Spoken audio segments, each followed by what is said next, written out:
శుభ మధ్యాహ్నం. ఇక్కడ వేదికను అలంకరించినటువంటి పాఠశాల ప్రధానోపాధ్యాయులు శ్రీ నాగభూషణం సార్ గారు, తర్వాత గురుతుల్యులు రామ్మోహన్ రావు సార్, అలాగే విజయ్ కుమార్ సార్, అలాగే మేడం వాళ్ళైనటువంటి ప్రమీల టీచర్, అన్నపూర్ణ మేడం, తర్వాత రాధమక్క, తర్వాత నాతో పాటు పనిచేసినటువంటి శ్రీధర్ సారు, తర్వాత ఇంకో Sridhar sir, Sulochana madam, Raghavareddy sir, అలాగే బసన సార్, అందరికీ హృదయపూర్వక నమస్కారాలు. అలాగే మీకు అందరికీ కృతాభివందనలు. మీరు అంటే ఇందాక శివకుమార్ చెప్పారు, తర్వాత ఇంకొకరు మళ్ళీ చెప్పాడు ఈ స్కూల్కి రావడానికి చాలా కష్టపడినామని. నిజంగా నేను కూడా ఈ స్కూల్లో వాలంటీర్గా చేరడానికి కొంత ఇబ్బంది అయితే, అంటే తొందరగా రాలేదు. మీరు ఇక్కడ అడ్మిట్ అయిన తర్వాత అంటే జాయిన్ అయిన తర్వాత ఎంత లాభం పొందారు? నేను ఈ స్కూల్లో విద్యా వాలంటీర్గా పనిచేస్తూ అంతకంటే ఎక్కువ లాభం పొందాను.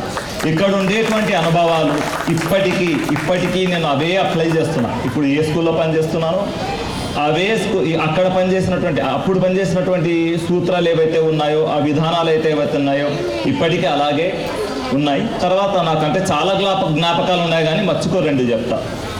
రామేశ్వర రావు సార్ అప్పుడు డిప్యూటీఓ, అప్పుడు నేను 10th PS చెప్పాను, అంటే మీ బ్యాచ్కే. సారు ఉన్నటువంటి అంటే నేను ఉండేటువంటి క్లాస్లోకి వచ్చి మొత్తం పుస్తకం తీసుకోండి, చాలా లావు పుస్తకం, ఫిజిక్స్ ఒక 11 చాప్టర్లు, తర్వాత కెమిస్ట్రీ ఒక 10 చాప్టర్లు, అయింది 21 చాప్టర్స్ ఉండేవి. సిలబస్ అయిపోయింది, ఐ థింక్ అది జనవరి నెల లేదా ఫిబ్రవరి నెల ఉండవచ్చు. అప్పుడు వచ్చి ఒక పుస్తకం తీసుకుని ఇట్లా పేజ్ ఓపెన్ చేశాడు.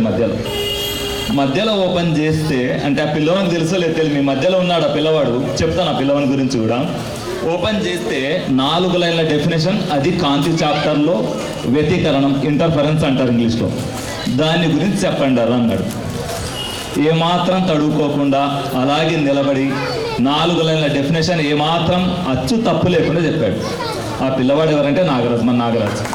నిజంగా ఆ రోజు సార్ ఆశ్చర్యపోయాడు, నేను కూడా అంత ఈజీగా చాలా అద్భుతంగా చెప్పాను.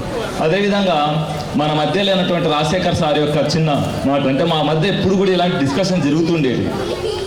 ట్రిగనామెట్రీ గురించి చెప్తూ, ట్రిగనామెట్రీ అంటే మ్యాథ్స్లో రకరకాల అప్లికేషన్స్, ట్రిగనామెట్రీ కానీ, కోఆర్డినేట్ జామెట్రీ కానీ, ఇవన్నీ కూడా అంటే ఒక లెక్కను 4-5 రకాలుగా చేసి చూపించవచ్చు. అలాగ చెబుతూ ఉండేటప్పుడు రాజశేఖర్ సార్కి, సార్ ఇంత పెద్దగా ఎందుకు చెప్తారు మీరు, సింపుల్గా ఇలా 3 స్టెప్లో చెప్పొచ్చు కదని చెప్పాడు. ఎవరు? మన రమేష్. సో ఇలాంటి అనుభూతులు మాకైతే చాలా ఉన్నాయి. నిజంగా ఈ స్కూల్లో పనిచేయడం అంటే నేను చేసుకున్నటువంటి అదృష్టంగా భావిస్తున్నాను. నాకు ఈ అవకాశం ఇచ్చినటువంటి అందరికీ ధన్యవాదాలు.